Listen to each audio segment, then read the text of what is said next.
So today's episode builds on the parable of the golden egg.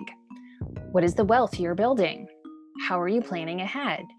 Welcome to the PeopleNova Podcast. I'm Rachel O'Neill, and we venture into business contingency planning with today's guest. Many of our listeners are founders and entrepreneurs. As you are rapidly growing your business, how are you protecting the wealth you are creating? Protecting generational wealth can seem overwhelming and complex. However, there are a couple of frameworks that can help us unpack this complex system, put together a set of plans that can direct our intentions and influence how we make decisions going forward. So let's jump into the conversation with Laura French. Welcome everyone to the PeopleNova Podcast. My name is Rachel O'Neill, and I'm very excited about today's guest. Today I have with me a very close friend, Laura French. Laura, hi, welcome. Hey, Rachel, it's great to talk to you. I am so excited you're joining us.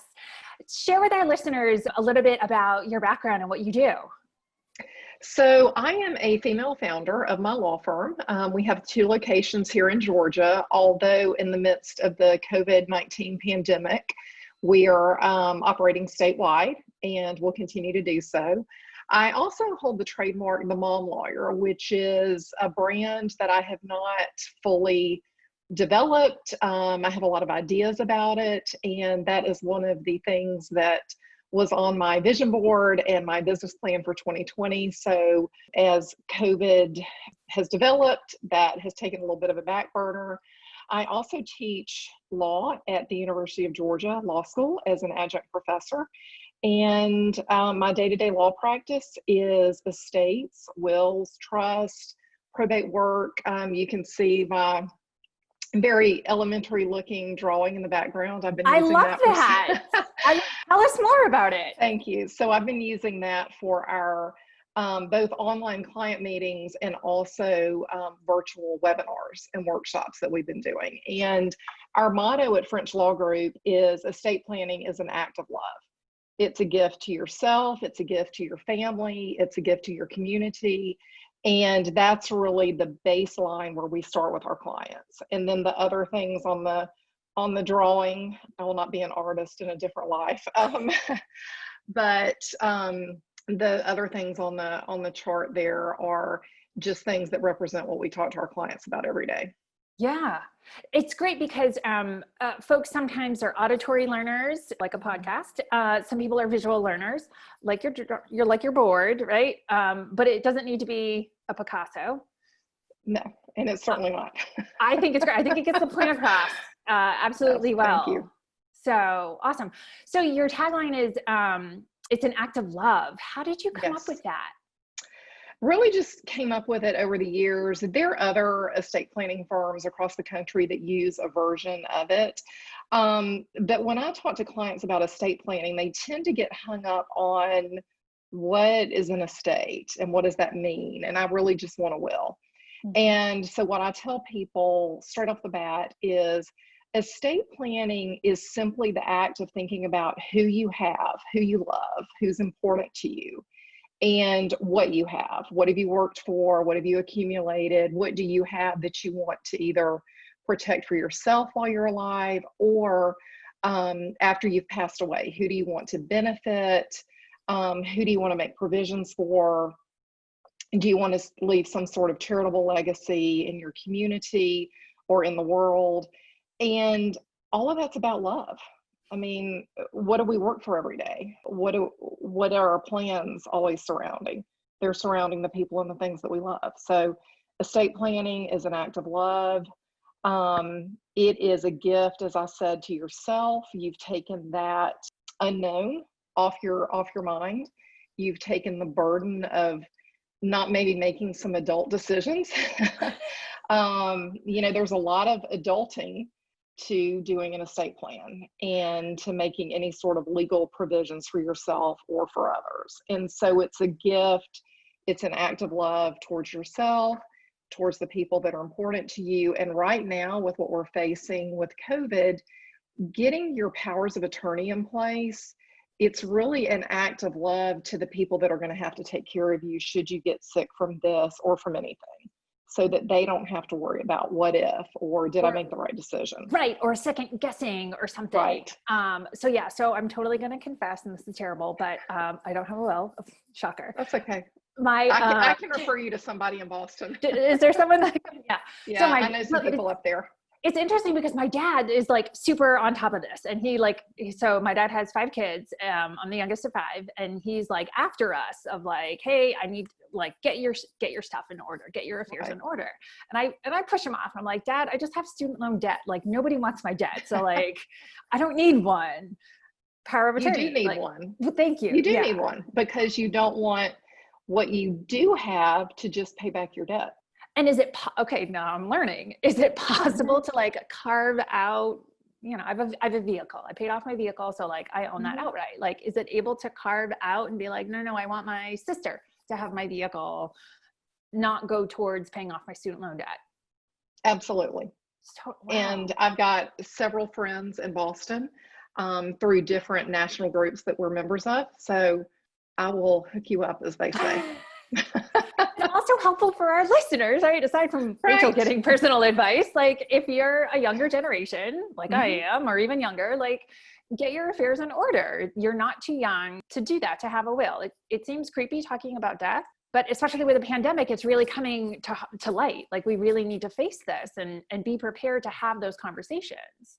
Right. I agree. And, we've had several people that have put their planning off and called us really the minute this sort of broke.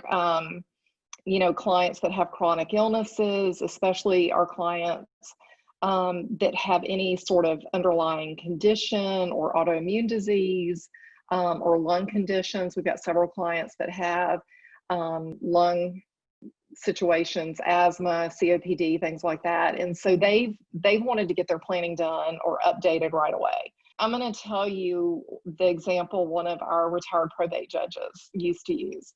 And she used to say, even if you think you don't have anything in the bank, or you don't own your home, or you just have a little bit of money, if the Coca-Cola truck runs you over, your will or your trust is going to dictate who gets the big fat check from Coca-Cola.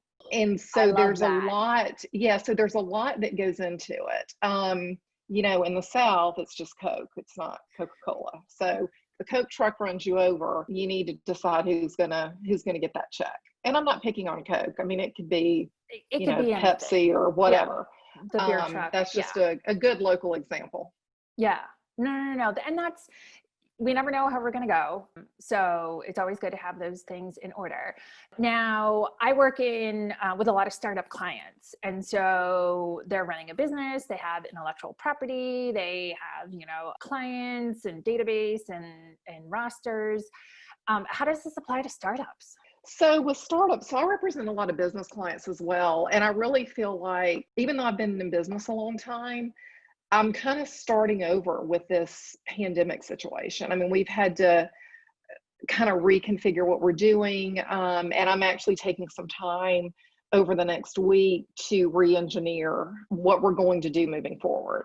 And my husband and I are also partners with 2 other gentlemen in a true manufacturing startup.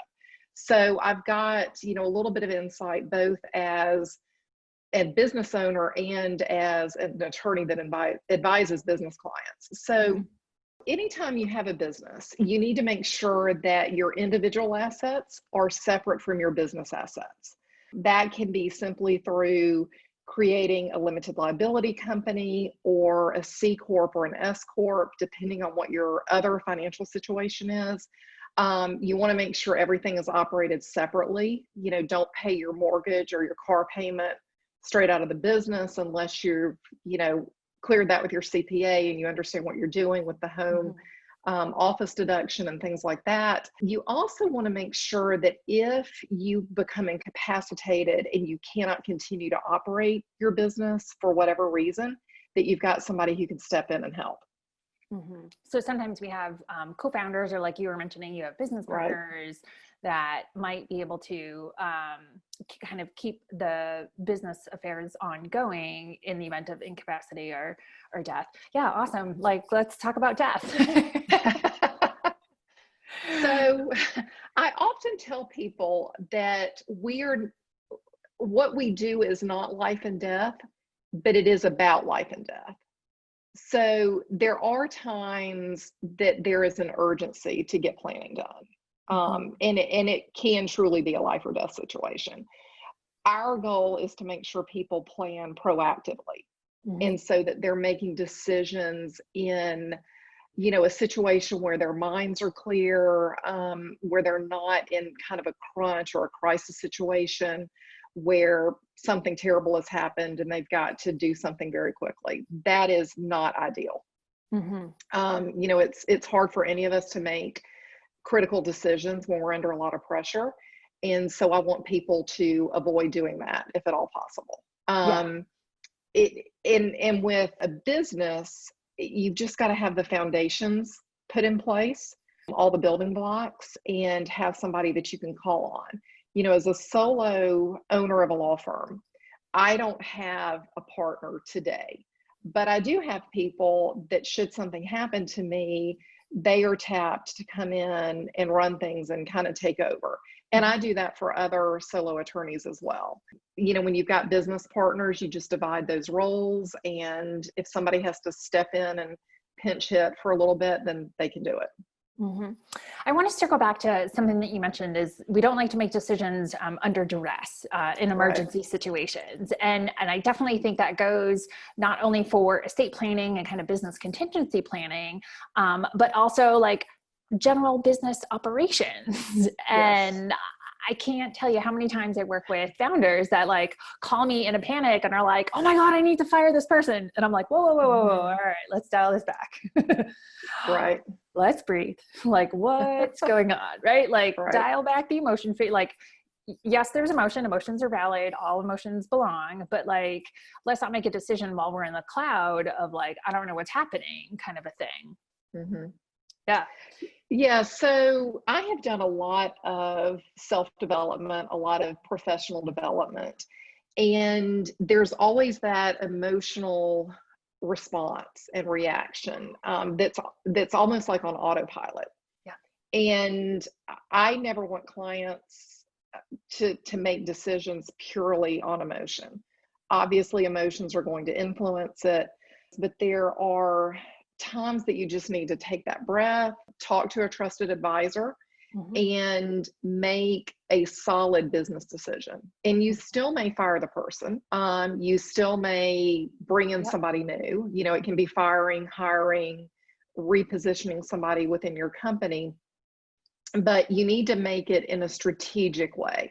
You may have very good reasons for those emotions, but you need to make the decision that makes sense for your business and what your goal is, not let me blow off steam and fire this person and hurt my company for the next 5 months while I'm trying to replace them. There's a balance to be made there. Yes, definitely. Thank you. I couldn't have said it any better.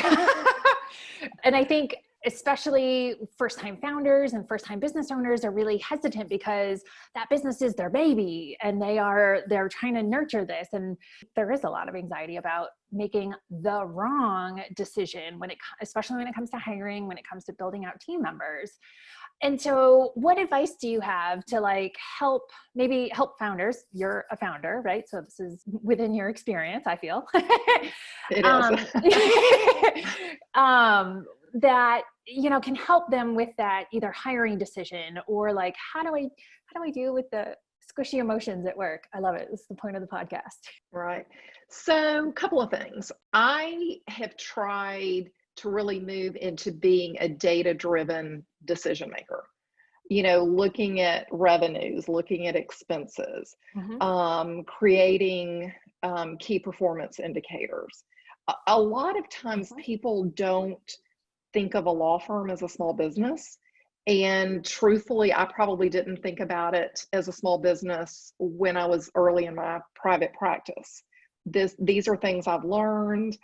I've been in different coaching programs. I've hired different consultants. And so I've learned a lot over the years about maybe how to do things better. I've got somebody right now who is a very successful business person, and he is currently mentoring me to grow and scale and really create the business that works for me. And that's going to be different for every single person. Hiring decisions, do some sort of skills and personality aptitude type test. I don't know what you use, Rachel. I've used Colby in the past. We've sometimes used Myers-Briggs. There are just a lot of different factors that you can bring in to evaluate a candidate, not just, your old college friend called. Oh, we have the same alma mater. Yeah, exactly. Yeah. Right. Yeah. It's got to be a fit personality wise and skill wise. I've really come to believe that, the things that I need for my business, the personality fits and the attitude fit. We can teach skills. Great. And I can teach the law, and I can teach you how to work with a client, but I can't teach you how to empathize. Yeah. I can't teach you how to sympathize. You kind of have to have that as part of your personality and your attitude already. And if you've got the aptitude to learn the other things, we can teach you sort of the hard legal skills, but not necessarily those soft interpersonal skills that are so important in the business that I run. Mm-hmm. I struggle coaching hiring managers when they're like, "Oh, we have to hire the best." Mm-hmm. And it's like, okay, well, I'm not sure GPA gives us an indication of empathy.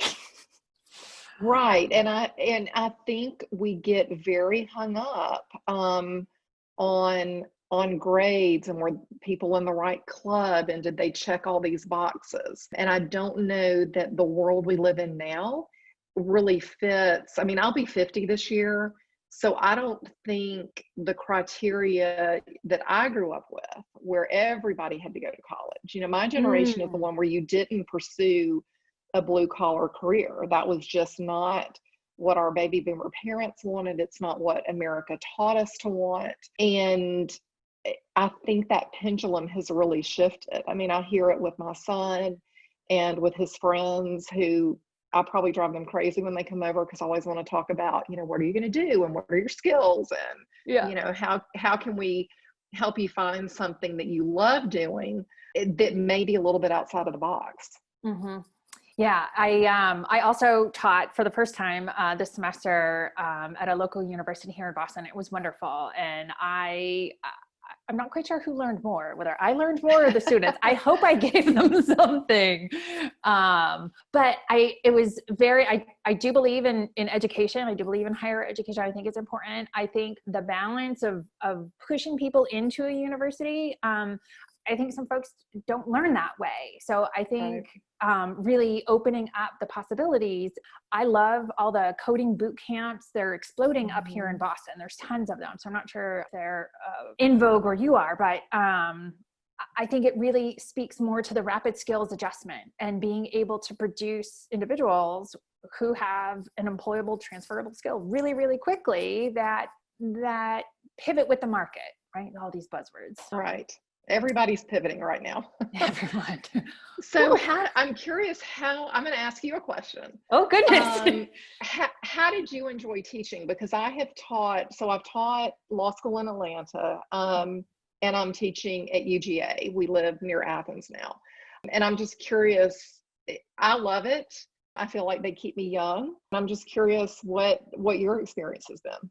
I loved it. I really loved it. And one of the things that it crystallized for me, and it gave me a little bit of space. I call myself a recovering perfectionist. And same. Yeah, like recovering, we're working on it. It's a process. But I was very mindful going into curriculum development. I did everything from scratch, right? Like it's everything in Rachel's brain. How do I put it into 13 weeks in a semester? Like, how do I make forced choices? Like there's only 13 weeks, and it was once a week. So I really had to make some forced choices. And, I kind of say, I put it into the universe and like shared, I think, professionally, like on LinkedIn and some Slack channels. And I literally had like strangers launch at me and say, I'll help you. And I'm like, oh my God, this is amazing. Yeah. Right. So it was wonderful that I got kind of the universe support. I did collaborate with one of the trustees at the university who is very much emotionally invested in the course, which is great. I'm like, awesome. She's also a angel investor. So I'm like, yep, you see this day to day, you know, this is important. Like, I love having that values alignment. So I was able to work with her and one of the administrators on like fine tuning the curriculum. Like, here's all my ideas. Like, these are the things, what's important to you. Great. We can add that. Like, yep. So the overall experience was great because I approached it knowingly and deliberately with a learning mindset. And I was able to go into each class session saying, okay, we're going to like, here we go. Oh, that didn't work. Okay, great. I'll fix it. Right. Right. And one of the most important things that I did a little bit for me, but also to demonstrate this with my students, was I had them do quick surveys at the end of every class, just 4 questions. Ooh. Like, what's Rachel doing well? What's Rachel need to adjust? What's Rachel's blind spots? Like, what does she not even understand? And then I did ask them what emotion that they were feeling, right? Because it's important. I love it. And so just quickly at the end of every class, it was open-ended. So they didn't have to answer the question. They could have answered anything, right? But it gave me that immediate feedback that I could look at and then go into the next week and say, all right, I know this is on the syllabus. I know what I want to teach, but how am I going to incorporate what they said into the next session? And there were some gems. There were just some absolute gems that I was able to be like, okay, right. They don't know each other. Okay. So how do they work together? Right. And like form that inter-class bonding as well, because it was an elective course. It was only once a week that, you know, this particular cohort of my students came together. So I loved being able to adjust to their feedback, and it was a learning moment, I hope, for them, that they saw their feedback, listened to, Right. and adjusted. So it completed the cycle of like, oh, I say this, oh, and they did something different within my control, right? Like things were not out of my control, like moving online. So in the middle of the semester. Yeah, I was going to ask you, Yeah. and I'll talk about my online experience, but when did y'all move to online? Was it middle of March? It was right at spring break. And so Okay. I had my last in-person, and I was like, okay, everybody have a great spring break. And like, we went on spring break, and the university did a fantastic job preparing instructors. I really do have to admit, with all the like online learning and here's Zoom skills. And I'm like, okay. And for my students, I was actually the first class back from spring break. Me too. Yes. And so when I had that mental awareness, I'm like, okay, we're going to take a lot of the time and we're going to talk about emotions. How are you doing? How are your basic needs? Where are you? Some of my students had to relocate back to their home country. So I had time zone and geography differences. Not all my students could go back to their parents. Some of them were, I guess, sheltering in place at their apartment, but everybody was out of the dorms. That was one of the rules. So I took that first session back to really just heavily focus on that emotional check-in and like, where are people at? What are you guys thinking about? Like, it's the first session back. We don't know what, you know, the rest of your classes are going to look like, but what's on your mind that nobody's yet talking about, right? So that was a really interesting discussion that my students opened up with me. So then we got into material. Yeah, so you and I haven't talked about this, but I am fascinated and actually kind of had tears in my eyes for a minute because you and I did almost the exact same thing the first class back. Oh my God. And I, same experience. My law students, these are graduate level students, of course. Some were still here in Athens, which really did not occur to me that would happen. But they don't live in dorms. They live in off-campus housing. Yep. So a lot of them, came home from spring break and stayed. Others came back, shortened their spring break, got all their stuff and had to hightail it to wherever home is. Yep. And so we kind of had a mix, but I spent the first part of that first class, and we do 2 hours a week, initially talking about my experience, not because they care perhaps, but to demonstrate and try to model for them, this isn't easy. And we don't know which end is up part of the day. 1 minute you're riding high and thinking, yes, I've got this. And the next minute you're like, what the hell is going on? And so kind of shared with them my experience, my family's experience, my experience as a business owner. And just, we probably spent at least the first half of that class going around and just saying, tell me how you are, tell me where you're living. What room are you in? Do you have your own space? And I had several students whose parents are in the medical field. And so that's a different level of worry and concern for them. So, I don't know what your university did, but there were some generous adjustments made. And I hope that it was beneficial to the students, because Lord knows what was going on, in their lives. We're all in the same ocean, but we're not all in the same boat. And I think people do not get that. My boat's different than yours, and I may be in a different boat tomorrow, and you may too. It just depends on what's going on. And it's wonderful to just have that moment of mindfulness of like, before I launch into, and again, like I try and coach a lot of leaders, before you just launch into like the to-do list and the task list, like talk about emotions, talk about the human. And just to circle back to something you said, like I shared my experience with my students. And I flat out told them, I was like, yep, I spent 3 days crying. Yeah. I had so much grief and so much uncertainty.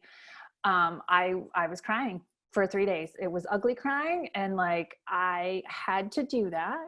Right. And I told them my story just to give permission, like just to be like, oh, wow, that grown up, she's supposed to have her shit together. Yeah. Well, that time I did not. Let me tell you how much of a hot mess I was. Right. But it cleared the air, right? I was able just to give myself that space of like, this is grief and uncertainty, and this is what it looks like for me. And I just need to, feel that, right? Don't stifle it, but feel that, know that I can move through, and then arrive for my students. Yes. Right. Like I really had to show up extra to be that supportive, faculty member and that leader in that moment for them. While I admit, I was like, yep, it's okay to cry. It totally is okay. Y'all didn't see this, but if you did, let me tell you how bad it was. Yeah, it's okay. And I think, you mentioned grief, and of course in wills, trust, and estates, I deal with people in grief all the time. And we don't do a good job as a society talking about grief. And there are different types of grief, and there are different levels of grief. And, sometimes folks just need to hear, hey, y'all, we hear you, we see what's going on. And I don't like what I'm about to say. I don't like this description, but we can hold space for each other. I feel like hold space is sort of overused. But I can't think of anything else better to say at the moment. Yeah. And I think that our students and our clients need to hear that. I mean, it all goes to, Brené Brown's work on vulnerability. Thank you. And, showing up with courage, even when you're scared to death inside. So that's, I think, important. It is. Thank you for bringing up her work. I'm a super huge fan. And I think one of the important things is, in order for me to empathize with another person, I need to know what emotion you're feeling. Right. And if you don't know what emotion you're feeling, like, okay, then that's where we need to pause. And we need to build our vocabulary around what emotion are you feeling? Right. Because I want to help and I want to support you, and to distinguish, I don't want to sympathize and placate and just brush it over and saying, at least it's not as bad as blah, blah, blah, which is not helpful, right? I want to stay with your emotion and what you're feeling. But if that but if there's no vocabulary, right, which is why Right. I taught my students emotional intelligence, and I did that early in the semester so that we had the vocabulary, and that as I brought it up throughout the rest of the semester, we had kind of the same approach, and like where is this coming from? It's not just because Right. my instructor's So a girl. you're going to like this. And I've gotten 2 tips from you for my class next year, the vocabulary and the weekly assessment. Great. But I don't know if you've started reading Glennon Doyle's latest book. It's on my list. You had mentioned it in a prior conversation. So yeah. So I haven't finished it yet, but my friend Christy and I are doing her one-word check-in. Great. Or maybe this is Brene Brown. I could have this mixed up because there's a podcast. well, somebody will fact check it and put it in the comments. Yeah, in any event, it's one of the two, and it could come from Brene's podcast with Glennon. Okay. And it's a one-word check-in. And so my friend Christy and I are evidently each other's yin and yang, because I'll send the one word like hopeful, and she'll send depressed. And then the next day I'll send despondent, and she'll send excited. And so it's this nice balance. But it's just, and I just started doing it with another friend over the weekend, but it's kind of a way to just say, here's my word, and I'm thinking about you, and I love you. And if all we do today is communicate this one word, there's that continuity of connection. Yes. Oh, that's lovely. It has been very helpful and heartwarming to me on many days since this pandemic started. Yeah. And every day is different. Every hour of the day is different. Somebody wanted me to start planning for 2 weeks into the future, and I'm like, I can't. And I'm like, I'm a super planner, right? Like, this is astonishing. And I'm like, nope, way too soon. Like, that's too far in the future to like figure out what the agenda is for that particular meeting. I'm like, I'll have it in my brain, and like as days roll, I'll think about it, but I'm not doing a hard and fast right now. No, I agree. Well, it's impossible to do. Yeah. And we've really been planning week to week. This week and next is the first time since this started that the office has committed to a 2-week plan. And we're going to evaluate it middle of next week and see what we do in June. Yeah. Yeah, absolutely. And I know how you feel about holding space, but I think acknowledging that, right? And just saying like, this is what we have to do. And it's a different circumstance. And, the startups that I work with, there's always like, what's your 30-day plan? What's your 90-day plan? And like, are you on your target for your milestones? And it's like, guess what? Everybody's milestones have shifted. So They have. And, I had done an aggressive business plan for 2020, went to a week-long business planning workshop intensive, had all these things just ready to rock and roll. And we were. I spent the first week of March in New York. The day I landed, I think there were 2 cases diagnosed. And Friday when I flew home, there were almost 500. Oh my goodness. And so it was the next week, like 4 or 5 days later, that next Wednesday that I made the decision, offices are closed, this is coming, we've got to figure things out. And so we immediately went virtual. We had already been planning to do that in large part, but it was really this whiplash from, I've been to this women's leadership summit in New York, where the sky's the limit. And I come home and it's like, wow, we're all sitting in our homes and working and running our businesses. So it's been quite an adjustment. And, my goal for this week and next is to be proactive and not reactive. We've already started moving in that proactive manner. But it takes a little bit of pause, and it takes planning to do that. And frankly, just a moment to catch your breath and sit and think and kind of tune into what's going on, head and heart and that sort of thing. So I'm curious now, do you identify as an introvert or an extrovert?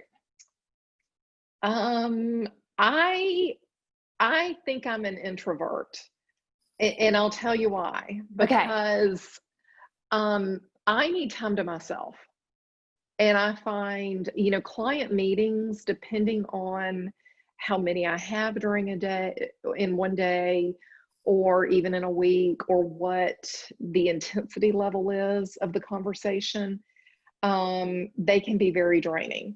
I can tell you one thing I haven't enjoyed in the pandemic, and full disclosure, my husband and my son know this.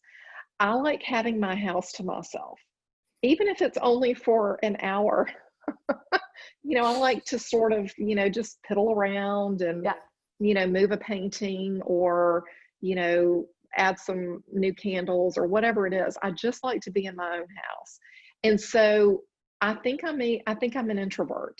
I think Yeah. I come across a little bit as an extrovert, but I think at heart, because I really need to unplug to recharge, that I'm an introvert. Yes. And I had to ask you the question because normally I'm good at like sussing out, but I'm like, I'm not sure. I'm not sure. Yeah. So thank you for going through that. I'm also an introvert, and everybody's like, oh my God, but you're so friendly. And I'm like, that's different. Like those are two It is different different. things. Like Yeah. I'm similar to you in that so I'm quarantining solo, and I Mhm. am actually really appreciative that I have my living space to myself, where I can, be in my office and work, but then I can go to my couch, which is right there, Mhm. and Yes. like relax on my couch, and then my dining room and eat right there. Like it's all within arm's reach. But I'm able to have that thinking time, and I'm able to close the Zoom and like put social media away and just be like, all right, what do I need to focus on? Whereas I realized a good friend of mine is an extrovert. And so I clued him in, and I'm like, okay, so that just means your mouth Yeah. needs to move in order for your brain to work. Mhm. And so now he's like, oh yeah, I go walk, I walk through my neighborhood and I just talk to myself, with the earbuds in. So it looks like you're on the phone. Right. And he's like, I just talk out my day and that's how I plan. And I'm like, brilliant. Right. Uh-huh. Cause he's also Yeah, I quarantining himself. yeah, I have really found that so I made a pretty big decision for the office in the quarantine period. And that is, we're closed on Fridays. Mm-hmm. And I did it for several reasons. One of which is I think people are working harder and longer because they're in their homes. I It's mean, harder for them to shut it off and close it the is. laptop. It is. And I've kind of come up with my own little, I guess, end of the day ritual where, I make my little list of what I'm going to focus on the next day, and review my calendar, and have my little notepad sitting here for the next morning. But, it's closing the laptop, it's turning the lights off, it's shutting the door when I leave. But I want the people that work with me on my team to be able to do that as well. Mm-hmm. And so Fridays, we may all still be working, but we're not expecting the communication with each other. Mm-hmm. We're setting the client expectation. You're not probably going to hear from us on Friday. It's going to be Monday or Tuesday. Mm-hmm. Obviously, if there's an emergency, that's different. But that's one of the big adjustments that has come out of the pandemic. So I think that's fantastic. I think that yeah, it I was think scary to do, but we've done it, and and so far as so the good. leader, like you set the tone and you're like, you know what, Yep. hey, there's risk, but this is the reward, and the Mhm. reward is greater. So I think that's fantastic. Um, Thank you. I totally support that. I want to ask, this is a question I ask all my audience. Okay. What is your favorite art? My favorite art. And there's a quote Um, that like really inspired me to ask this question of everyone. One, I love art. You see this. mhm. But the quote is, it's from Darren Walker. He said, without art, there's no empathy. And without empathy, there's no justice. Ooh, I like that a lot. So I'm going to give you two answers. Okay. My favorite art is Rodin's sculpture work. And then I'm going to give my second answer is maybe I'll give you three answers. Is that okay? It's unlimited. That's fine. As many as you want. So the painting on my wall behind me is of the marsh on the Georgia coast. And my in-laws had retired to St. Simon's Island. Our son was born, and he basically was able to spend, we were able to spend a lot of summers there. My husband and I, before Will was born, would go down there, almost every weekend if we could, holidays. So that is one of my favorite pieces. So my art over here, it's probably really hard to see, but it's a bird's nest and it has a golden egg in it. Oh, beautiful. And my husband's late aunt, Margaret, who he and his brother called Rocket because they could not pronounce Margaret when they were little. She gave me that when I was pregnant. And our boy, who you met earlier, he's a golden egg because we should not have been able to have a child. And we did. So he's our golden egg. So that is very precious to me because she's not with us anymore. So, and there's a nice little thing written on the back. So that's very important to me. And then my final art story is from last year. And so last year, my sister, who is a professor, was selected to an international conference in England. And so I went with her, and we spent Friday night at the Victoria and Albert Museum. I did not know that Queen Victoria and Prince Albert had made all of these copies of world famous art and sculpture and had brought things from all over the world. And my sister and I split up because we like different types of art, and I wanted to see the sculpture. And I walked in the room that has the reproduction of the David, and it absolutely took my breath away. I wasn't expecting it. It was overwhelming to see. I know it's not the real one.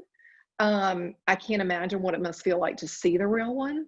But I was just so moved at seeing that. So they're my art stories. That is amazing. Yeah, every time I travel, I visit an art museum. I try to visit something that's historic in nature, usually a cathedral or a famous church, something that may be local or native or indigenous, and always a museum. Mm-hmm. So. That is fantastic. I'm also a huge fan of art, which is why I want to ask all of my guests, because I think the art and the emotions that evoke from experiencing art, right? Yes. You saw the sculpture of David and you were moved, right? I think it's really important, again, to go back and figure out what that vocabulary is. How do we find that vocabulary, and how do we understand all emotions are valid, right? But we need to have maybe words, vocabulary that goes along with, what is that happening inside? Right. Yeah. How do we feel, and maybe move beyond the probably 10 words that we use day to day to describe what we're experiencing. Yeah. No, I think it's absolutely impactful and crucial, and motivates a lot of what I do. But awesome. Laura, thank you so much for all of your time. You're welcome. I'm sure our audience has learned plenty. I'm definitely going to put your book recommendation on my list, and do the word of the day perhaps with a friend of mine. Get that going. Yeah, I think these are all great recommendations. So appreciate all your time with us. You're welcome. We will stay in touch. Thank you for inviting me. This was super fun. And I know you're going to have all the success in the world with your Zoom podcast. You're Thanks, fantastic. Laura. All right. I love you. Love you. Bye. Bye. Thank you for joining us on the PeopleNova Podcast. My name is Rachel O'Neill. The team here at PeopleNova Human Capital would love to hear from you. We are always curious to hear from our listeners. So go ahead and send us an email, podcast@peoplenovahc.com, with your workplace questions or suggestions for who you'd like to see on our show. If you send us an audio memo, we may include your question on the show. Lastly, we are here to amplify. Our guests are amazing entrepreneurs, and we want you to forward our newsletter to someone in your network who needs to know the amazing things our guests are doing, so together we can make an impact. Thank you so much. Take care, and we will see you next time.